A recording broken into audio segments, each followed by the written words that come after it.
Hey everyone, Keith Lewis, Team Lewis, Cornerstone Mortgage Group.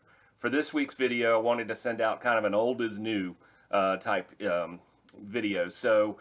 We're starting to see some products come back in that we have not seen for a little bit. Obviously, I talked about last week, ARMs rates are coming back in fashion to help potentially get you into at a lower interest rate to start with for a fixed period of time.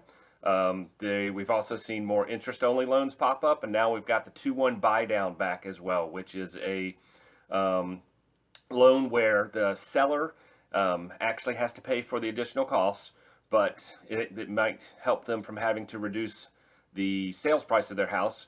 So the seller pays a 2.5% of the loan amount up front, and that allows the buyer to start with a lower interest rate to start, and it will increase over 2 years to go back up to the fully kind of amortized rate that you start with on the contract. So if you started with a 5.25, your first year would be a 3.25, second year would be a 4.25, and then by the third year you'd be back to a 5.25.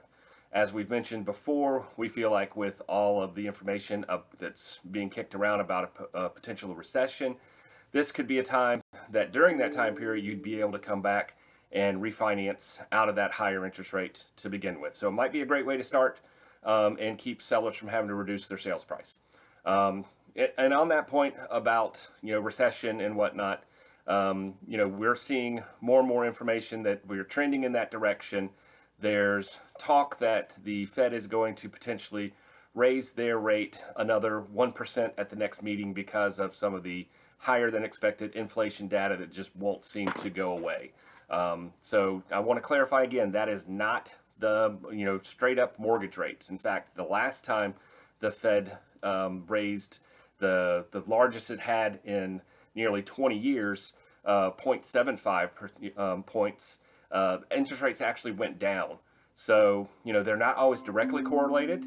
It could cause interest rates to go up, and they could still continue to pull back down a little bit. So let's keep a calm head about it and realize that as they're fighting inflation, they're going to have to battle the rates first, and then we could see as everything settles out, rates could come down later on.